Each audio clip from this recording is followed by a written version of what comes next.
Welcome back to the class. कल हो गए 6 क्वेश्चन, आज चलेगा क्वेश्चन नंबर 7 हो गए, कल 8 हो गए, कल 8 हो गए, आज चलेगा 9वां क्वेश्चन। 9वां क्वेश्चन है ना। लेकिन 9वें क्वेश्चन में क्या है, एक नया टॉपिक आया है अभी। उस टॉपिक का नाम क्या है, उसमें आएगा कॉल्स इन एरियर और दूसरा आएगा calls in advance. Calls in arrear का मतलब होता है बेटा अदत्त मांग, और इसका होता है पूर्व दत्त मांग। दोनों में डिफरेंस क्या है? मानो किसी व्यक्ति से पहले पैसे मांगे गए 2 रुपये, मानो 4 किस्तें उसके पास है, 2 किस्तें उसके पास, एक बार देने उसको 5 रुपये, अगली बार फिर देने हैं 5 रुपये। अब उसे 5 रुपये मांगे गए और उसने 5 रुपये के साथ में जो ना मांगे हैं ना पैसे वो भी दे दिए, तो ये कॉल्स इन एडवांस है। पहले से बिना मांगे कोई भी पैसा मिल जाना कॉल्स इन एडवांस होता है। और तुमने किसी से पैसा मांगा और उसने पैसा दिया नहीं, ये कॉल्स इन एरियर है, अदत्त मांग है। ये जो पैसा मांगने पर प्राप्त ना हो वो अदत्त मांग है, और जो मांगने से पहले ही मिल जाए वो पूर्व दत्त मांग है। दोनों बात समझ पा रहे हैं? मैं लिख देता हूं इन दोनों के बारे में। वह धनराशि जो मांगने पर प्राप्त ना हो, और एडवांस में क्या है, वह धनराशि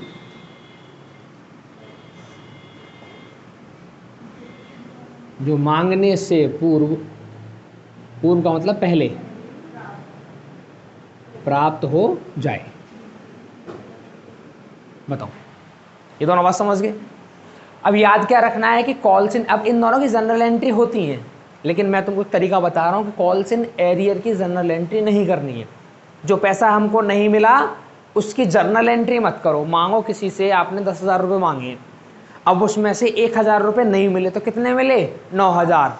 तो ये मत दिखाओ कि कितना पैसा मारा गया, सीधा ये दिखा दो कि 10 हमने मांगे थे, 9 हमको मिल गया, मतलब बैंक में 9,000 लिख दो। अब 1,000 अपने आप दिख जाएंगे, वो 1,000 मिले नहीं है। बात आ गई समझ में? लेकिन कॉल्स इन एडवांस जो उसकी जर्नल एंट्री बनानी पड़ेगी। क्लियर है वाली बात? एकदम समझो। एग्जाम्पल समझेंगे दोनों को। एक तरफ हम समझेंगे कॉल्स इन एरियर को। ऐसे मानो कि एक व्यक्ति है ए और उसके पास हैं 100 शेयर, ठीक है, और इस शेयर का जो रेट है बेटा @ 10 रुपये का है। मतलब मानो एप्लीकेशन पर 5 रुपये, अलॉटमेंट पर 3 और फर्स्ट एंड फाइनल कॉल पे 2 रुपये। फॉर एग्जाम्पल ऐसा मैंने समझा है। अब हमने जब पैसे मांगे तो सीधी बात है, ए हो बी हो सी हो सबसे पैसे मांगे जाएंगे। अब ए से भी हमने पैसे मांगे, ए ने एप्लीकेशन पे कितने रुपए दे दिए हमको? 100 मल्टीप्लाई बाय 5, 500 रुपये पूरे दे दिए, मतलब एप्लीकेशन का पूरा पैसा मिल गया। अब जब अलॉटमेंट का पैसा मांगा तो उसने 300 रुपये भी दे दिए। लेकिन जब हम फर्स्ट कॉल का पैसा मांग रहे थे, मतलब 200 रुपये मांग रहे थे हम उससे, तो उसने देने से इनकार कर दिया। उसने बोल दिया कि मेरे पास पैसे नहीं हैं। मांगे तो हमने बहुत सारे लोगों से थे, कहने का मतलब है इस 100 शेयर का 200 रुपये हमको कम मिला। रियल में मांगो 10,000 मांगे होंगे, 2,000 मांगे होंगे, 1,00,000 मांगे होंगे, लेकिन जब हमको बैंक में पैसा मिला तो 200 रुपये कम मिला। इस बात का ये मतलब है कि ए जिसके पास 100 शेयर थे उसने 2 रुपये के हिसाब से 200 रुपये आपको कम दिए हैं। कोई भी व्यक्ति जब मांगने पर आपको पैसा नहीं देगा तो वो जो पैसा मारा जा रहा है, जो नहीं मिल रहा है आपको, जो पेड नहीं है, है ना, वो क्या है? अदत्त है। दत्त होता है जिसका भुगतान हो जाए, और ए लगने के बाद विलोम शब्द बन जाता है। अदत्त का मतलब है जिसका भुगतान ना हो। क्लियर है वाली बात? तो इस व्यक्ति ने इसका पेमेंट दिया नहीं, तो कितने रुपए ऐसे हैं बेटा? 200 रुपये ऐसे हैं जो अदत्त हैं। इन्हीं को बोलेंगे क्या? Calls in arrear. बताओ, ये बात समझ गया? कोई डाउट तो नहीं है? सबको एकदम क्लियर है? ठीक है। अब जब इसकी जर्नल एंट्री हम बनाएंगे तो एप्लीकेशन में कोई पैसा नहीं मारा गया तो सिंपल एंट्री बनेगी पहले जैसी, कोई डाउट नहीं। अलॉटमेंट में पहले जैसी एंट्री, लेकिन जब फर्स्ट कॉल की एंट्री बनेगी तो 200 रुपये कम से बनेगी। 200 रुपये तो नहीं मिले ना हमको। ये तो एक ही बात होगी, लेकिन शेयर तो बहुत सारे इशू करते हैं हम। मान लीजिए हमने शेयर मानो 1,000 इशू किए थे। कितने शेयर इशू किए थे बेटा? 1,000। ए के पास 100 शेयर थे, तो हमने पैसा कितना मांगा होगा, 1000 मल्टीप्लाई 2, इसका मतलब हमने 2000 रुपये मांगे होंगे। लेकिन बैंक में कितने मिले होंगे, 200 रुपये कम। बैंक में कितना पैसा आया होगा, सिर्फ 1800 रुपये। ये बात क्लियर है एकदम। तो इसकी जर्नल हम कैसे बनाएंगे, इसका सिंपल, कोई एंट्री नहीं है, नहीं। इसका देखो कैसे बनाएंगे, मैं यहाँ पे ऐसे लिखूंगा, share first and final call account debit, और 2 मैं लिखूंगा बेटा 2 शेयर कैपिटल अकाउंट। कितने रुपए मांगेंगे हम, 1000 शेयर इशू किए हैं और 2 रुपये का शेयर है, तो हमने मांगे कितने बेटा, 2000 रुपया। लेकिन बैंक में कैसे रिसीव्ड होगा ये, बैंक अकाउंट डेबिट और 2 share first and final call, है ना। कितने रुपए हमने मांगे थे, 2000, लेकिन 200 रुपये तो मारे गए, तो कितने मिले बेटा, बस 1800। बस इतना चेंज होगा इसमें, और कोई चेंज नहीं होगा। बताओ ये बात समझ में आ गई सबको, ठीक है। अब समझो कॉल्स इन एडवांस की बात।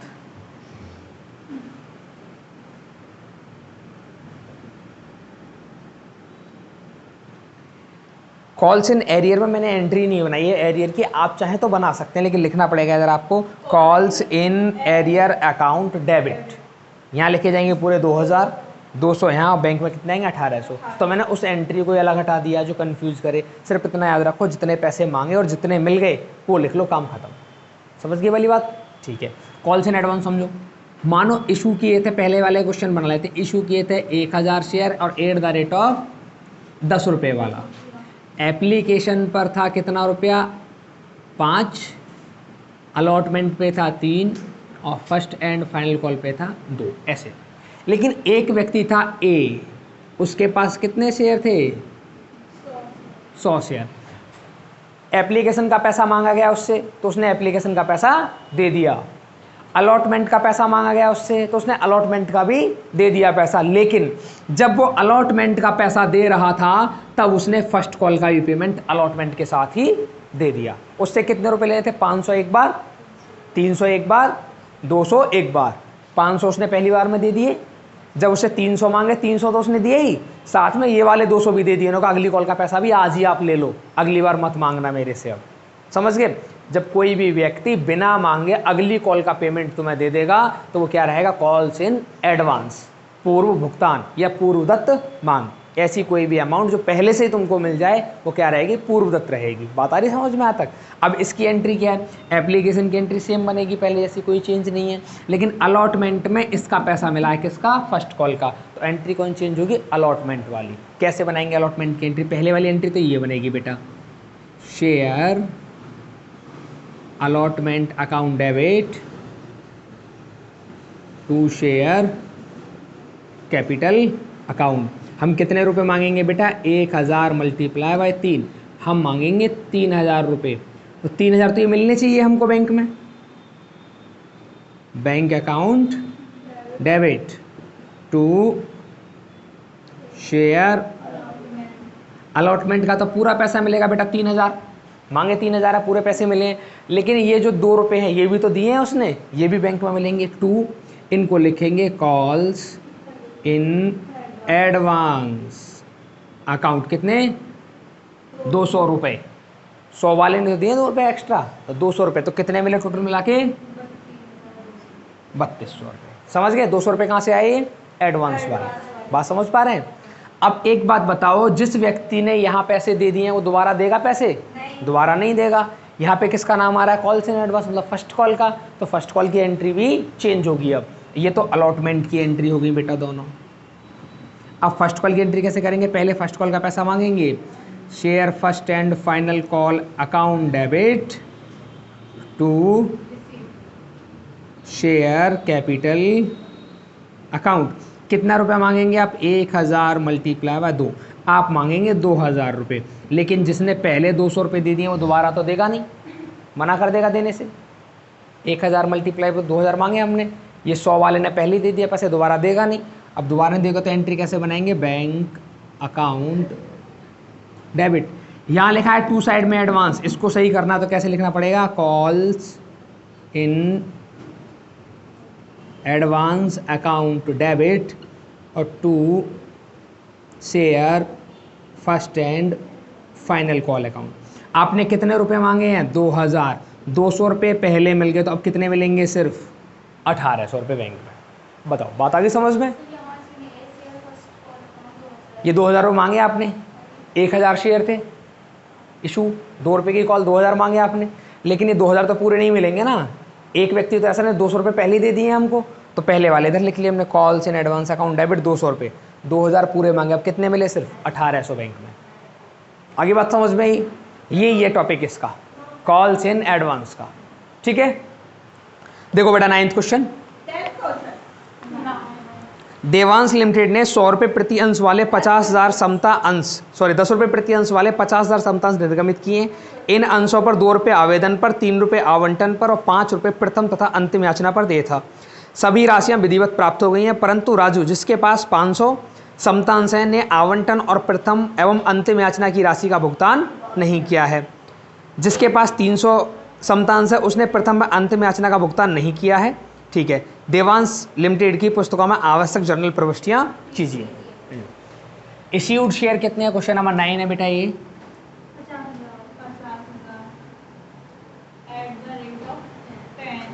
इश्यूड शेयर हैं बेटा 50,000 और एट द रेट ऑफ 10 रुपया पर शेयर।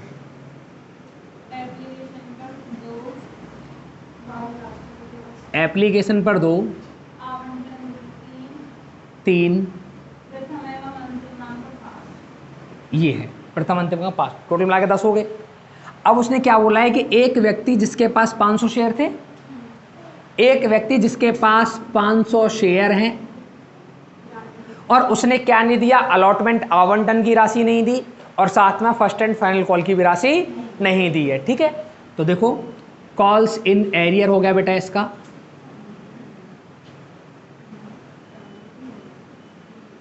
कौन सी कॉल एरियर है? एक तो बेटा अलॉटमेंट नहीं दिया, एक इसने फर्स्ट एंड फाइनल कॉल नहीं दिया।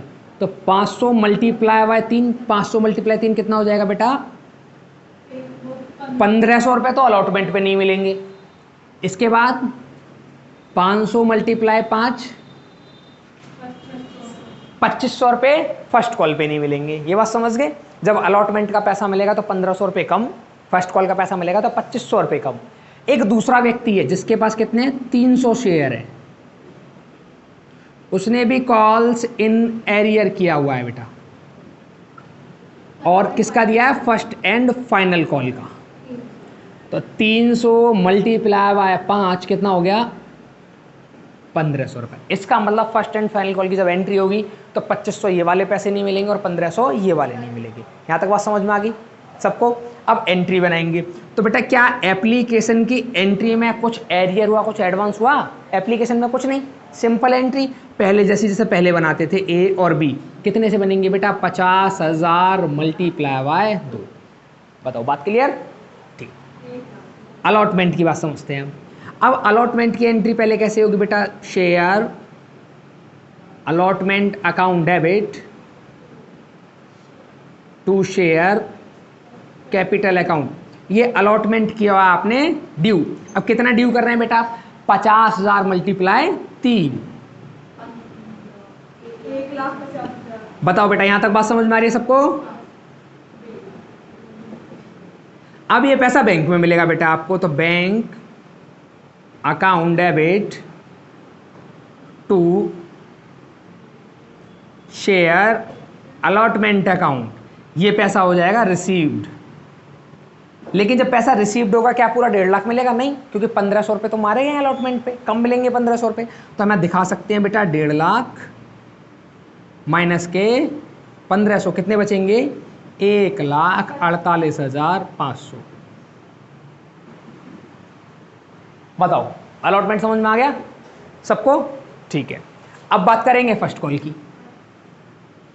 देखो अब फर्स्ट कॉल ड्यू करेंगे, share first and final call account debit to share capital account. ये फर्स्ट कॉल ड्यू हो चुकी है बेटा, है ना? कितने से करेंगे? 50,000 मल्टीप्लाई बाय 5 कितने हो जाएंगे बेटा? 2,50,000। ठीक है।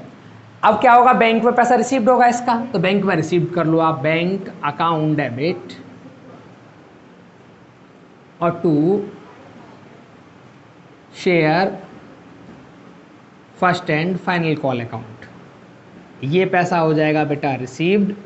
अब कितना रिसीव्ड होगा बेटा, आपने मांगा कितना, 2.5 लाख, इसमें से 2500 तो ये वाले नहीं मिले, ये वाले घटाएंगे 2500, माइनस 1500 इसने नहीं दिए, ये भी घटाएंगे, सिर्फ फर्स्ट कॉल के घटा रहे हैं इधर, तो घटाएंगे कितने, 2500 1500 4000, इसमें से 4000 घटा दो तो कितने बचेंगे बेटा, 2,46,000।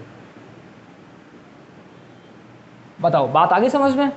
ये एंट्री उस टाइम की है जब आप कॉल्स इन एरियर के लिए कोई भी एंट्री नहीं बना रहे हैं, सिर्फ अमाउंट एडजस्ट कर रहे हैं। अगर एंट्री बनानी पड़ती कॉल्स इन एरियर की तो कैसे बनाते, इधर एक की बना के दिखा देता हूँ। ड्यू सेम ऐसे ही रहेगा, जब रिसीव्ड करेंगे ना वो चेंज होगा। कैसे लिखना पड़ेगा यहाँ पे, बैंक अकाउंट डेबिट और कॉल्स इन